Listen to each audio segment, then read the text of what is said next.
أعوذ بالله من الشيطان الرجيم. بسم الله الرحمن الرحيم.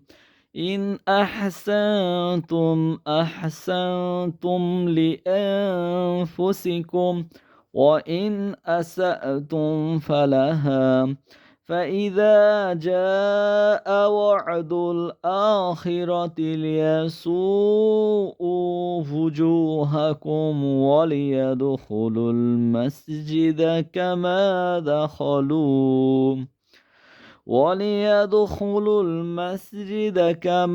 دخلوه أول مرة وليتبروا ما علوا تتبيرا।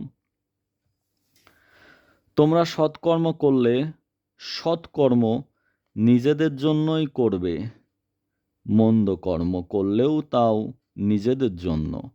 অতঃপর পরবর্তী দ্বিতীয় প্রতিশ্রুতি উপস্থিত হলে আমি আমার বান্দাদেরকে প্রেরণ করলাম তোমাদের মুখমণ্ডল কালিমাচ্ছন্ন করবার জন্য।